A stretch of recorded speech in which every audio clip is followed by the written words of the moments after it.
মিয়াৰ আগ্ৰাসনক নগাৰ আগ্ৰাসনৰ লগত আমি কম্পেয়াৰ কৰিব নালাগে।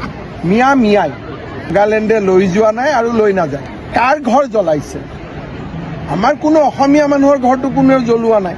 যদি অসমীয়া মানুহৰ কাৰণে বেটিং কৰে মই লগত আছো, কিন্তু যদি মিয়াৰ কাৰণে বেটিং কৰে তেতিয়াহ'লে আৰু কি ক'ম আৰু। মুখ্যমন্ত্ৰী ৰিঅ'ৰ লগত মই একেলগে এদিন আহিম আৰু গছপুলি ৰোপণৰ কাৰ্যসূচী আৰম্ভ কৰিম। মিয়াৰ আগ্ৰাসনক নগাৰ আগ্ৰাসনৰ লগত আমি কম্পেয়াৰ কৰিব নালাগে। মিয়া মিয়াই নগা আহিলে সংবিধান আছে, আমি তেওঁলোকৰ লগত কথা পাতিব পাৰোঁ। অসমৰ কোনো মাটি মোৰ দিনত নাগালেণ্ডে লৈ যোৱা নাই আৰু লৈ নাযায়। সেইখিনি আমাৰ বুজাবুজি আছে। ৰিঅ'ৰ লগত মই ৰিঅ' ডাঙৰীয়াৰ লগত এদিন আহিম, তেওঁৰ লগত মোৰ কথা হৈ আছে আৰু আমি গছপুলিখিনি লগোৱাৰ কাম আৰম্ভ কৰিম। এই বিষয়ত কোনো বিতৰ্ক নাই।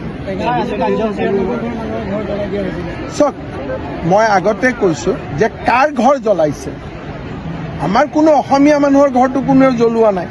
গতিকে আপোনালোকে বেটিংটো কাৰ কাৰণে কৰিব এইটো ভাবি ল'ব।